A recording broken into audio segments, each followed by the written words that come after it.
ناظرین آداب، میں ہوں محمد تسلیم اور آپ دیکھ رہے ہیں MMC نیوز انڈیا۔ ناظرین، آج ہمارے ساتھ خاص بات چیت کرنے کے لیے موجود ہیں جمعیت علماء ہند کے صدر مولانا سید ارشد مدنی صاحب۔ آج ہم ان سے بابری مسجد پہ جو فیصلہ ہے اس پر خاص بات چیت کریں گے۔ مولانا صاحب، MMC نیوز میں آپ کا خیر مقدم ہے۔ بہت شکریہ، بہت شکریہ۔ مولانا صاحب، جو مسجد پر فیصلہ ہے اس کو آپ کس نظریے سے دیکھتے ہیں؟ ہم اس کی کوئی تعبیر نہیں کر پا رہے ہیں، ہماری سمجھ سے بالاتر چیز ہے، اس لیے کہ اس کے اندر جو بنیاد قائم کی گئی ہے وہ بنیاد تو مسلمانوں کے حق میں ہے، اور جو آخری فیصلہ آ رہا ہے وہ مسلمانوں کے خلاف ہے۔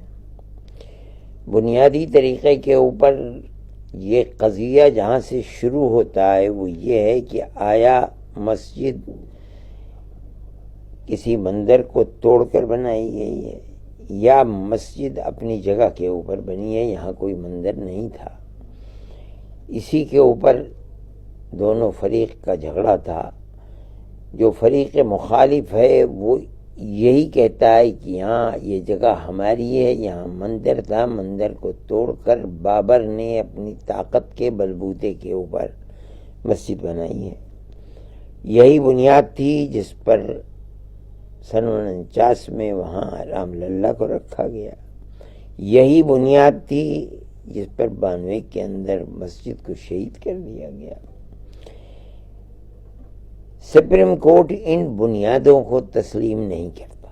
اس نے سب سے پہلا مسئلہ تو یہ کہا کہ مسجد اپنی جگہ پر بنی ہے، یہ کوئی ثبوت نہیں پیش کیا جا سکا کہ یہاں مندر تھا جس کو توڑ کر مسجد بنائی گئی۔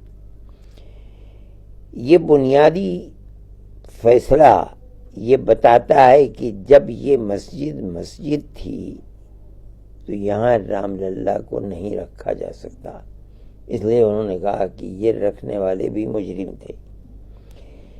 جب یہ مسجد تھی اور مندر توڑ کر نہیں بنائی گئی ہے تو اس کا مطلب یہ ہے کہ اس مسجد کو شہید کرنا، منہدم کر دینا، گرا دینا غلط ہے، اس لیے کہ یہ مسجد تھی، یہاں کوئی مندر نہیں تھا۔ لیکن ان تینوں مضبوط اور مستحکم بنیادوں کو فیصلے میں لکھنے کے بعد بھی فیصلہ انہی لوگوں کے حق میں کیا جا رہا ہے جن کی بات غلط تھی، جو مجرم تھے پہلی مرتبہ رام للہ رکھنے کے اوپر، دوبارہ مجرم بنے مسجد کو شہید کرنے کے اوپر، فیصلہ انہی کو دیا جا رہا ہے۔ تو اب ہم تو سپریم کورٹ کے فیصلے کا احترام کرتے ہیں، لیکن وہ ہمارے ملک کی آخری باڈی ہے اور ہم اس کو بارہا کہہ چکے ہیں، ہم آج بھی اس کے اوپر قائم ہیں، لیکن ہم یہ کہتے ہیں کہ فیصلہ ہماری سمجھ سے بالاتر ہے، ہم نہیں سمجھ پا رہے ہیں کہ یہ فیصلہ، اور یہ فیصلہ میں یہ کہتا ہوں کہ ساری دنیا کی نظر اس کے اوپر پڑی ہوئی تھی۔ ہندوستان کا سپریم کورٹ اور ہندوستان کی جمہوریت ایک ایسی چیز ہے کہ جو ساری دنیا کے اندر متعارف ہے اور لوگ اس کو سمجھتے ہیں۔ یہ فیصلہ مستقبل کے اندر ہندوستان کے سلسلے میں ایک تاریخی حقیقت بننا چاہتا ہے، لیکن جہاں یہ بات آئے گی کہ فیصلہ مسجد کو توڑ کر کے مندر بنانے کے لیے، کہ وہاں یہ بھی چیز آئے گی کہ ابتدا سے آخر تک جو ثبوت اور شواہد ہو سکتے تھے وہ سب مسلمانوں کے حق میں تھے، لیکن اس کے بعد بھی فیصلہ ہندوؤں کے حق میں دے دیا گیا۔ ہم کچھ بھی نہیں کہہ سکتے ہیں علاوہ اس کے کہ ہم احترام کرتے ہیں اس کا، لیکن ہماری سمجھ سے بالاتر چیز ہے، ہم نہیں سمجھ پا رہے ہیں کہ ان دونوں چیزوں کو، ابتدائی اس کے اس فیصلے کو اور انتہائی فیصلے کو، کس طرح دونوں کو ایک جو دوسرے سے ملایا جائے۔ یہ ملک کے وقار کا بھی مسئلہ ہے کہ مستقبل کے اندر ایک تاریخ جو بنے گی وہ کیسے تاریخ بنے گی اور دنیا کیا کہے گی۔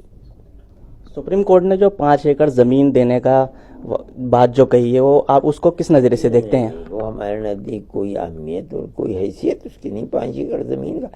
ہمارا مسئلہ تو 3 گنبد اور اس کے سامنے کے صحن والی مسجد کے اوپر تھا۔ ہم یہ کہتے ہیں کہ وہ ہمارا حق ہے، اس لیے اب ہم اس میں زیادہ مضبوط ہو گئے ہیں کہ وہ ہمارا حق اس لیے ہے کہ یہ مندر توڑ کر نہیں بنائی گئی تھی، یہ ہمارا حق اس لیے ہے کہ یہاں مورتی رکھنے والے بھی اپرادھی ہیں اور اس 3 گنبد کو توڑ کر گرانے والے بھی اپرادھی ہیں، اور یہ سپریم کورٹ کا فیصلہ ہے، اس لیے ہمارے اس مسئلے کے اندر پہلے سے زیادہ آج طاقت ہے۔ لیکن ہم اس کے باوجود بھی یہ سمجھتے ہیں کہ ہمارا مسئلہ صرف اسی گنبد والی جگہ کا تھا۔ وہ جگہ اگر ہمیں ملتی تو ہم سمجھتے کہ بنیادیں اس کی ہماری سمجھ کے اعتبار سے قانون اور شواہد بنتے۔ قانون اور شواہد جو ہم پیش کرتے تھے انہوں نے اپنا پورا کام کیا۔ اس کا مطلب یہ ہے کہ راجیو دھون نے مکمل طریقے کے اوپر اپنے ثبوتوں کو پیش کر دیا، اور ہم یہی کہتے تھے کہ فیصلہ ان ثبوت و شواہد کی بنیاد کے اوپر ہے۔ سپریم کورٹ کا یہ کہنا کہ وہاں مندر نہیں تھا، مسجد ہی بنی ہے، سپریم کورٹ کا یہ کہنا کہ اس کے بعد دونوں مراحل کے اندر کرنے والے لوگ اپرادھی ہیں، یہ بتاتی ہے کہ حق مسلمانوں کا تھا یہ۔ لیکن فیصلہ آخر میں یہ آیا کہ ہم 100 کروڑ آدمیوں کی آستھا کو ختم نہیں کر سکتے ہیں، اس لیے اس کے ساتھ جوڑ دیا۔ ہم یہی کہتے تھے کہ قانون اور شواہد کی بنیاد پر آنا چاہیے۔ جب نہیں آیا اور یہ مسجد چلی گئی تو 5 ایکڑ کی کیا حیثیت ہے؟ مسلمان ایک مسلمان 50 ایکڑ زمین خرید سکتا ہے، کوئی مسئلہ نہیں ہے۔ ہم مسجد ہمارا مذہب ہے، ہماری دنیا نہیں ہے۔ مسلمان اپنے مذہب کے لیے سب کچھ دینے کے لیے تیار ہے، اس لیے یہ کوئی چیز نہیں۔ 5 ایکڑ زمین کی کیا حیثیت ہے؟ لوگوں نے اپنی اپنی یونیورسٹیاں بنائی ہیں، کہہ کہ 100 ایکڑ زمین خرید، 5 ایکڑ زمین کی کیا حیثیت ہے؟ ہم اس کے حق میں نہیں ہیں۔